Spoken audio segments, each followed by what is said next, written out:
Any Mike Flanagan 8 episodes. It's gotten to the point where October rolls around. What's Mike bringing to me? Absolutely, yeah. I feel the same way. You're wonderful to see. You ought to be in pictures all. Move on to The Fall of the House of Usher, the new upcoming Netflix miniseries written and directed by Mike Flanagan. Yes, yeah. Well, he directed half of the episodes, and yeah, Michael Fiminari directed four of them. So they did four each. So okay, so he collaborated on The Haunting of Hill House and Midnight Mass, but as a cinematographer, I believe.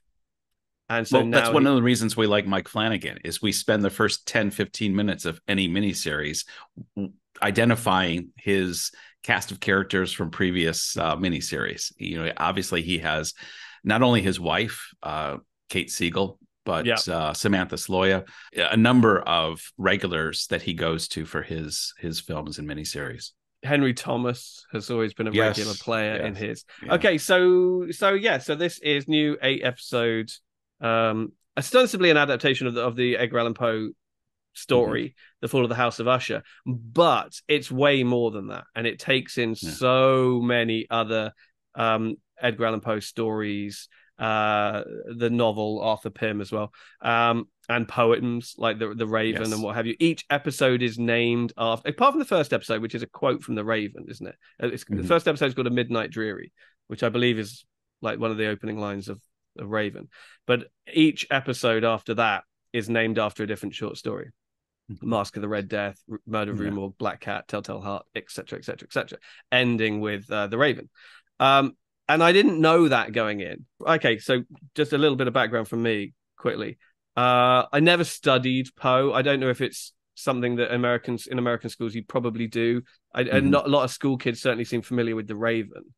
Um, but growing up in England, we were doing like Chaucer and Shakespeare and Thomas Sure. Hardy and William Wordsworth and all that kind of stuff. So I never studied Poe, and so I only got to him relatively recently.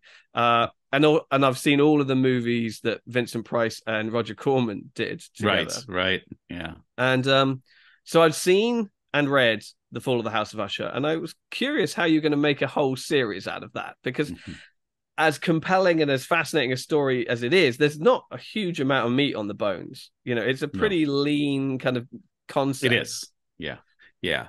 And so going in, I was like, okay, how are they going to drag this out for 8 episodes? And very quickly it becomes apparent, oh, no, this is like the complete works of Edgar Allan Poe almost. And Yeah. I really appreciated, if nothing else, how it integrated all of those other stories into kind of an Edgar Allan Poe shared universe, if you like. Yeah, that's exactly the way I felt, James. In that, I don't claim to be a Edgar Allan Poe aficionado, but I grew up, in school. It was always in our orbit. The stories, the movies was always in our orbit.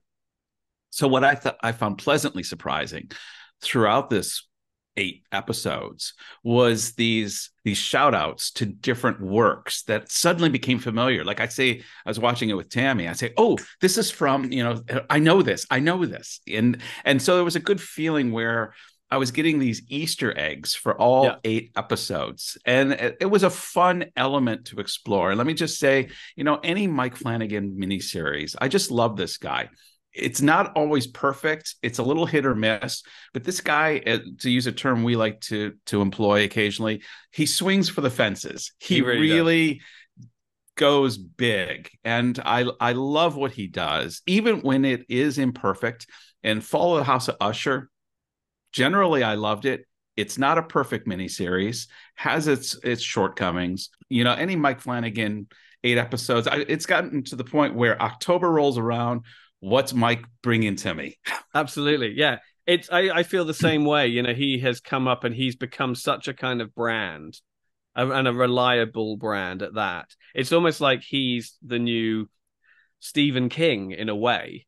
Mm-hmm. And I know he has done like Stephen King adaptations, which kind of helps align those two. But, he is, at the height of his powers, and he, like you said, not everything he does is a slam dunk, but whether it's a movie or whether it's a TV show, that you are getting top drawer, hugely well informed, well executed horror. essentially. Yeah. And it will have great character work. It'll have great drama in there as well. There'll be a bit of humor, perhaps. And then it's going to obviously be on a curve in terms of where it lands ultimately. But you know that the bar is pretty high, and that you're going to be rewarded. Right. Well, just looking at the past, we have The Haunting of Hill House. We've got Bly Manor. We've got Midnight Mass. We've got The Midnight Club. Yeah. And then this, which nobody watched. Yes. It seems like nobody, and I was slightly disappointed because it skews younger. It's more of a kind of YA kind of thing. I liked it. I remember enjoying it, and we did review it. If I'm honest, though, it's probably the weakest of the miniseries thus far. Probably for me, it ties between Bly Manor and Midnight Club. It's kind of his lower benchmark for me.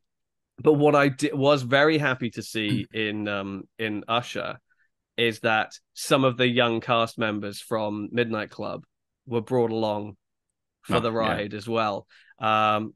And then his movies as well. I mean, Dr. Sleep, I think, is great. His sequel to The Shining, based on the novel. And then he's done Gerald's Game, which is also a Stephen King book, and he did Hush. I don't have it in front of me, but yeah, he's done a few other movies, and there's always something interesting going on in them. And actually, the young girl from Dr. Sleep plays Leonore here. Okay. She's like the granddaughter who's gonna inherit it all, maybe not. Right. In all of this. I mean, in addition to his stable of regular cast that he goes to, we have the always wonderful Bruce Greenwood. I mean, yes, I've loved Bruce Greenwood since he did this TV movie back in the 80s called Twist of Fate, where he and Ben Cross played a Nazi guy who has plastic surgery done in a camp at the last minute. And he basically goes from being Ben Cross to Bruce Greenwood. And he ends up becoming, he gets thrown into a concentration camp. He's supposed to be liberated, but paperwork changed, and he spends like the last 3 months in a concentration camp, and he learns he hates the Jews, but he knows Hitler's going to lose, and he ends up through this almost comedy of errors falling in love with a Jewish girl that he meets in the concentration camp, ends up going and helping to establish the founding of Israel. And then he starts out as Bruce Greenwood, the Nazi, and ends up becoming Ben Cross, the same person, but now he's Jewish. But then he plays himself growing up as a younger version, as his son, who then starts to do a documentary on war criminals from Nazi Germany and starts putting two together, that his dad, the hero of Israel, is actually a Nazi war criminal. Oh, that sounds fantastic. It's a fun, like 4-hour TV movie, but that introduced me to Bruce Greenwood. And since then, 13 Days is one of my favorite movies he made, where he played JFK about 20 years ago. Loved it. So that's a long way of saying, and I'll probably edit that whole thing out, of how much I enjoy Bruce Greenwood. So when I saw him just with that really expensive scotch or whiskey that he's drinking, telling the tales for 8 hours. Yes, it's just so you got Bruce Greenwood, you got Mary McConnell. Sorry, 1 second on Bruce Greenwood. Did you realize that he was a last minute replacement? Or actually, not even last minute. They had already started filming and shot a notable amount with Frank Langella. Oh no, really? Yeah, until he did something or he said something inappropriate, and they got rid of him, and they had to remember recast. When this happened, but I didn't realize it was for this. It was for this, and they had to recast and reshoot. I imagine it was probably some of the conversations with Dupin, is it Dupin, the DA? Yeah, Carl Lumley. Yes. But yeah, stuff had been shot that then had to be reshot with Bruce Greenwood. Oh, I did not know that. So, I was just going to say, after Bruce Greenwood, we got Mary McConnell, always wonderful, brings gravitas to anything she's done. I loved her as the president in Battlestar Galactica. She's amazing. And they brought in Mark Hamill to be Arthur Pym, which I just thought I don't know how you feel, James, but I thought he pulled that character off so well. In the final scene where he's given this same offer by the It's her Carla character's Gugino name, but yeah. Verna. Yes, he's given the offer, and his answer to her is so beautiful. And this is what we just recently reviewed The Creator, and one of my problems with The Creator was the lack of dialogue that I thought was interesting and memorable. Mm. There's so many memorable dialogue scenes. The one with Mark Hamill right there. Bruce Greenwood gives a number of them. Yeah, you can tell I'm all bubbly about this series because it was a lot of fun. Oh yeah, throughout. I mean, it's one of the things I think Flanagan does best is write these great kind of monologues that almost should be, theatrical soliloquies. I mean, Yes. Midnight Mass was full of them. Yeah. The characters kind of sitting there. Kate Siegel and would have these great sort of long speeches in that show. And again, here, every now and again, you're like, a character just starts talking. You're like, oh, okay, I'm going to sit back. He's got, or she's got something, long and incredibly poignant to say. When Bruce Greenwood does that whole thing about lemons and lemonade and oh yeah, that was it's so good. It's so good.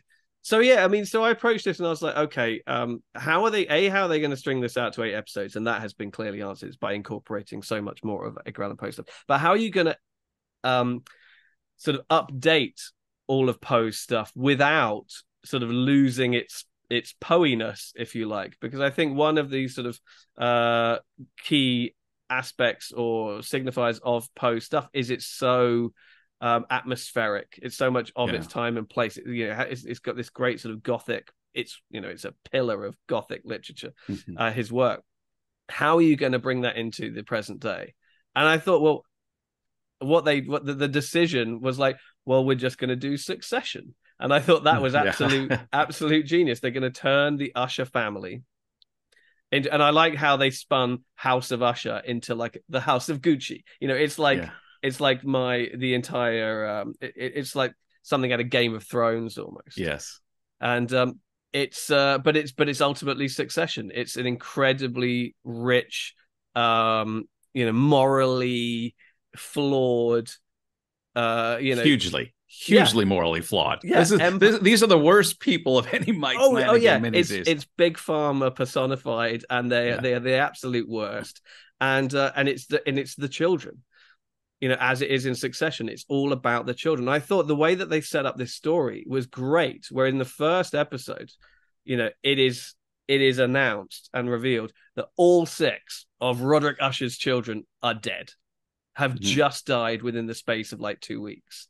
And Dupin drops that, little kernel of, destabilizing info into the opening of their hearings. The family is being tried for all kinds of, bad pharma stuff. And he drops that sort of kernel of information that there's a rat. So there's an informant in the house.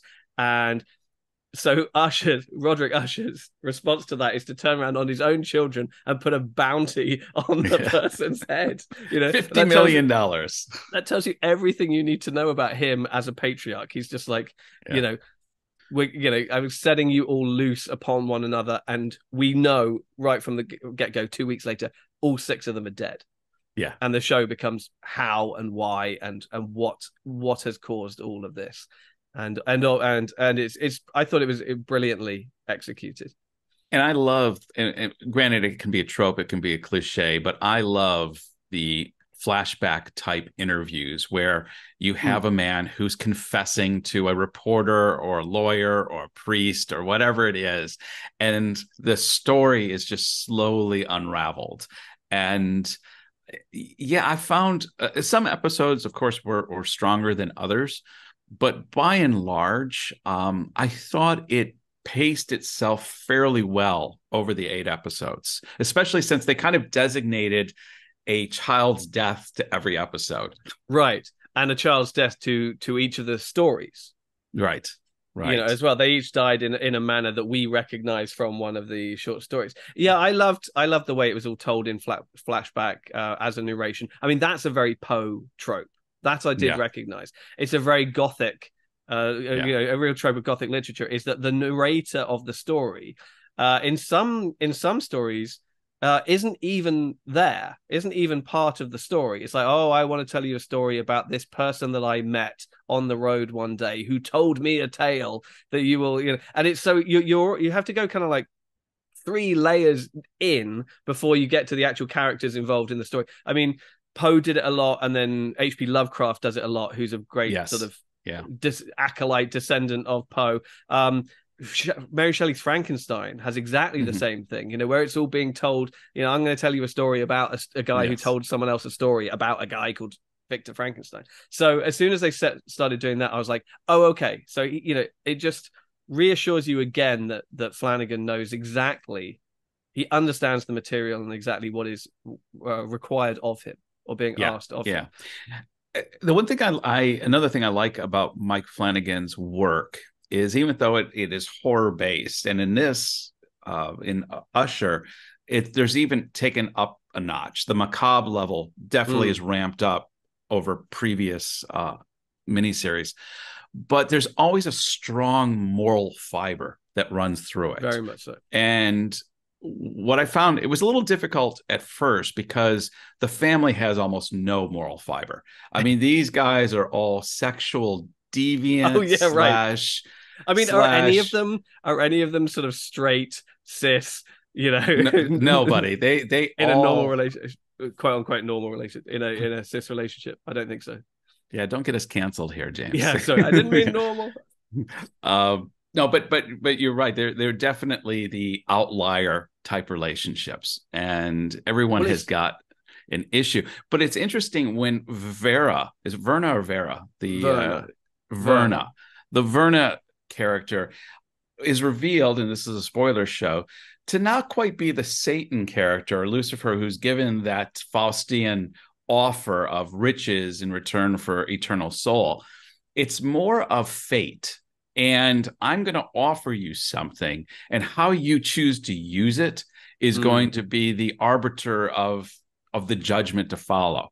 And so you find in this case where she would have been quite happy when she's taking the children's lives, just as she does with the granddaughter, just going to sleep, just something peaceful. But because these siblings are so horrendously evil, there's just one macabre death, and it's a judgment. It's a judgment on the choices that they made in their life. They could have gone this way, and they went this way. And I love stories that, not so much that the evil are punished per se, but that there's consequences for choices. And she even says that at one point. She says, there's always consequences. Every choice brings about a consequence. And this film, if you had to kind of analyze the subtext, is consequences to our choices. Absolutely. I mean, in every case, I think, they bring it upon themselves, quite literally.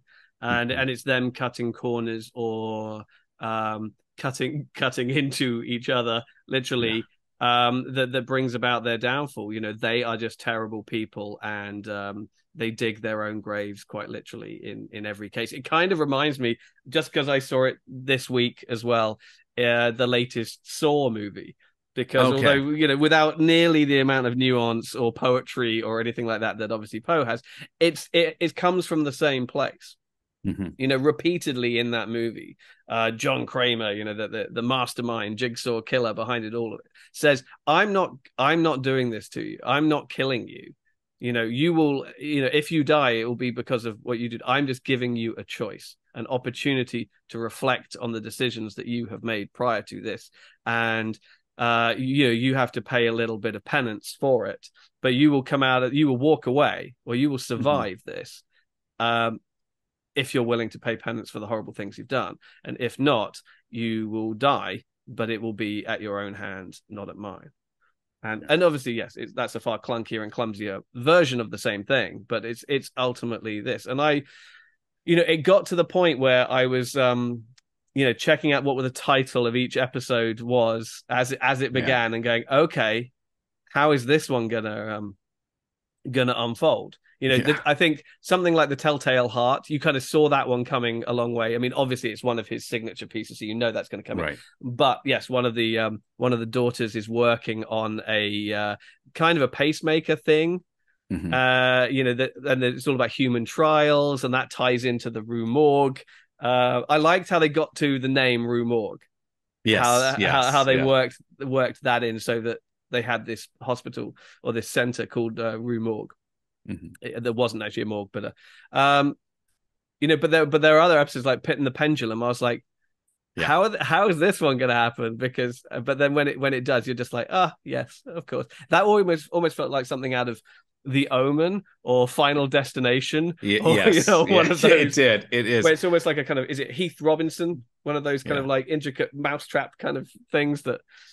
Well, they set Henry Thomas's character. He's the eldest legitimate son of Bruce Greenwood, and they almost dupe you into thinking he may be the one good guy of the siblings, and then you realize this guy is psycho, man. Yeah, he's the worst. He's just every choice he's making is just like awful. But that was great because I haven't seen Henry Thomas play that kind of character before. I don't think. No. And even in previous installments, he's always been kind of the moral center or the good guy, as opposed to Samantha Sloyan, who I think is always playing some psychotic weirdo. I'm wondering if she just enjoys it. If Mike Flanagan says, I got another psycho white lady and you'd just be perfect for it. But because she's absolutely perfect. I mean, she's one who's family life, should we say, is a little twisted. That's I don't want to spoil any of this stuff. It's so good the way that it's all comes together. We are a spoiler show though, but we are. But I see I know what you mean. Some people may be watching this before they've kind of dived in, and so I just thought this was a perfect, as I'm coming into October and the Halloween season, this sets the season off pretty well. Oh yeah, a great primer for Halloween horror season. I mean, because we're recording this on the 2nd of October. So many people that I know are like dusting it off, going, okay, right, it's 31 days of horror. I'm only going to be watching horror movies all through October. I don't have that luxury, unfortunately. But there are some people who are like, I'm only going to watch horror movies this month. Yeah. And there was a macabre level in this, the first son that dies. And it was great visual with arms wide open and the rain coming. And then what happens? It's like, oh, dear Lord. That remains one of the most enduring images of the show for me. Yeah. I think that's the moment, because that's episode 2. That's the end of episode 2. And that's the moment where I was like, oh, yeah. This is really going to go for it. And that's one for the ages. That's just nuts. And then Arthur Pym, Mark Hamill's Arthur Pym, going in after this has occurred, and it's just a mass of flesh and melted bodies, and him just walking through it. You could hear the squishy squish, and then he's just looking for evidence. Where's the phone? It's just so brutal. I just thought it was great that they cast Mark Hamill for that, because he would not have been my first choice for the Arthur Pym role. And yet, I thought he did it so well, and he embodied that character so well. And when Bruce Greenwood gives the backstory of which the novel is based, you're thinking, I want a whole nother miniseries with Mark Hamill as Arthur Pym. Yeah. The only novel that Edgar Allan Poe wrote or completed, and I actually haven't read it yet, but as soon as you realize he was called Pym, I was like, oh, and talks about, yes, he went on these travels and yeah, and cannibalism may or may not have been involved, which I think is just brilliant. So I think this has kind of jumped to the top of my what to read next list. Good. And I look forward to that. But yeah, I mean, I'm going to kind of go out on a limb and say that this might be the best Mark Hamill performance I've ever seen. Oh, yes, definitely. I would. I mean, it's hard to compare him to his 27-year-old Luke Skywalker days. For sure. Because he's in a whole different season of his life. But that gravelly voice, And you don't think of Mark Hamill having range, but when he had that final dialogue with Vera Verna. and Verna, You'll get there. I'm gonna get there. I could rewatch that scene a couple more times because he conveys so much restrained emotion. Mm. He conveys so much inner sustenance without being overly dramatic. I just felt, man, that was an amazing performance he just gave right there. And those are the kind of scenes that when I say that I need like 2 or 3 days later, I'm still thinking about. That scene is one that I'm still thinking about. Yeah, absolutely. I mean, I don't think I knew that he was even in it. And I think it took me a few minutes to even recognize him. I thought I when he didn't started tell you. speaking, yes, and thinking, wait, is that Mark Hamill? And I had to go to IMDb and Wikipedia to see the cast list, and I thought, that's Mark Hamill, fantastic, brilliant. Mike Flanagan is thinking, I grew up on Star Wars. I'm going to put Mark Hamill in my movie. Absolutely, and put him in the most unlikely role. And Yes. yeah, I thought he nailed it. He is arguably he's the most immoral. I think a lot of the ushers are amoral, but he's the one that makes, I think, Yes. the choices. He's kind of the hand of the king, you might say. Yeah, he's like the one that actually goes out. He knows where all the bodies are buried, and he's probably buried half of them himself. Absolutely. And he's monstrous. He's like Tom. Have you seen Succession? No, I haven't. Okay. I need to. It's Okay. on my list.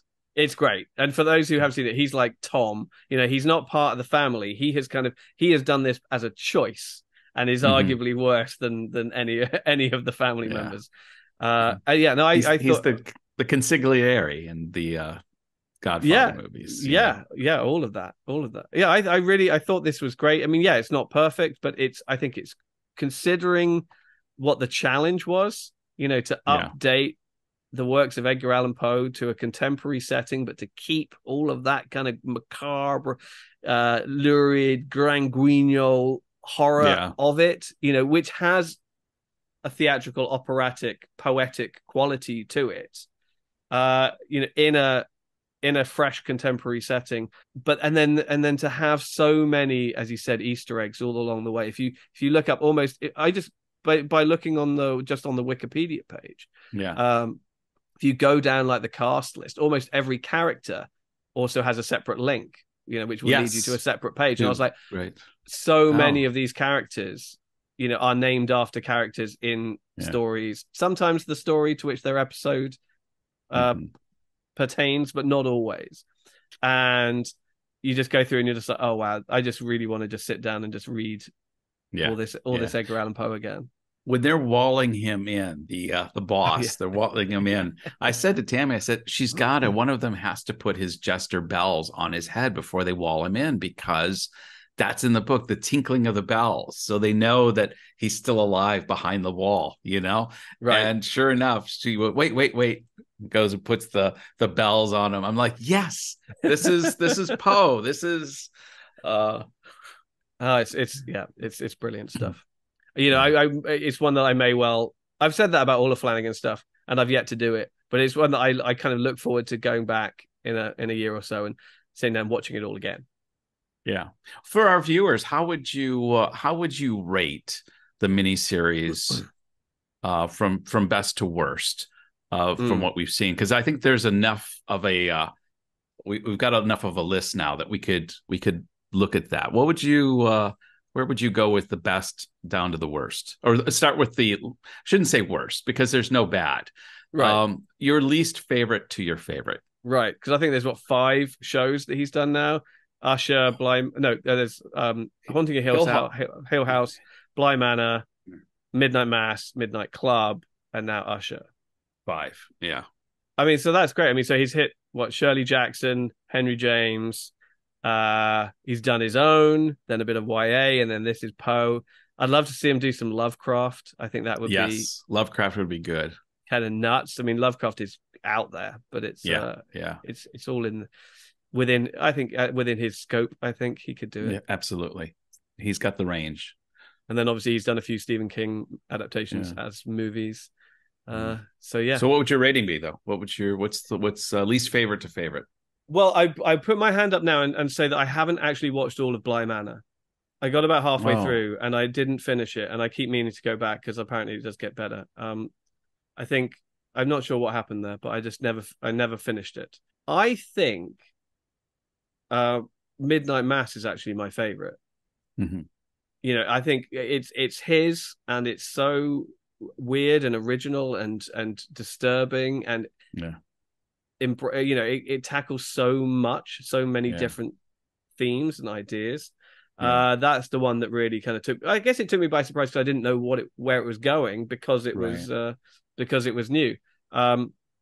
After that, I mean, this one was great. It's so fresh in my mind, and the thing that sticks with me from Haunting of Hill House is just how technically innovative it was. There were so many of these really challenging long sequences of single takes where they were moving in and out of rooms and moving the sets around and all that kind of stuff. It's really hard. It's really hard to pick a favorite, but I think Midnight Mass, just because it's wholly his and wholly original. I agree. If I had to pick a top, it'd definitely be Midnight Mass. I thought it still resonates with me, and in fact, it's due for a rewatch. I'd like to start and just settle in with episode 1 and jump in again. I might even do it this Halloween season. Then it would be, boy, it's hard to say now. Is it Usher or is it Haunting of Hill House? Right. I'm just going to go with Usher just because it's so fresh in my mind. And I just thought it creatively, what he was able to do with Poe and his casting was, I just thought, phenomenal. And so I'm going to go with Usher 2, Haunting of Hill House 3, Bly Manor 4, and Midnight Club was fine, but I think it wasn't great, and I think everybody at Netflix felt the same way because they didn't jump on season 2 as was originally planned. Yeah, no, I enjoyed it. It is obviously a little bit different. I really loved the cast, so I was pleased to see a couple of those young actors get a shot, particularly the young Asian girl who plays one of Kate Siegel's assistants stroke. Oh yes. Sex slaves essentially. And I think there was one or two others. Just the language, the way they treat people, like they are nothing more than they're like forks in the kitchen drawer. You know, wow, it was kind of great. Maybe the first thing I should do then is finish or just start again and watch all of Bly Manor. Because I never got to the end. I mean, I think it's because it's based on the Turn of the Screw, which I'm very familiar with. So yeah. I was like, oh, it's another adaptation of this, and I don't know why. I just got distracted away from it, I think. I need to rewatch it again too, because I watched it when it originally came out and remember not being that impressed with it as I subsequently was when Midnight Mass came out, and I just thought, wow, that one was the home run for me. I thought the ending, by and large, worked, except for the whole encounter between Bruce Greenwood and Mary McConnell and what he did to mummify her and then her coming back. I thought that was not needed. And I thought it actually took some of the steam out of the ending for me. I thought where they were already going, I would have just had them die in some, mutual way. But they kind of created this scene where he's going to mummify her and put the Egyptian, things in her eyes. And I just thought it was unnecessary, and it kind of distracted from the gravitas that had been built up to that point. I mean, if memory serves, I think that is how the story ends. Oh, maybe. I think she does kind of, because there's the stranger who's being told the story by Usher as the house is kind of like cracking, and then she does kind of come up out of the basement, and she's been buried alive. Well, that helps because I'm not that familiar with the story, so if that would make more sense. But I just didn't feel. But I can see why he did that if that was the case. Yeah, I think it's probably one of the hardest bits to really sell, but I'm pretty sure that's just how the story ends, and so you kind of got to do it.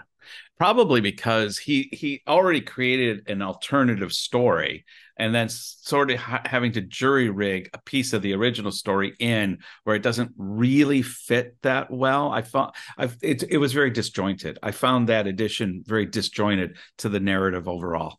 Yeah, no, that's fair. But I mean, I was just waiting for I know that the house has to get kind of like sucked into the earth at the end.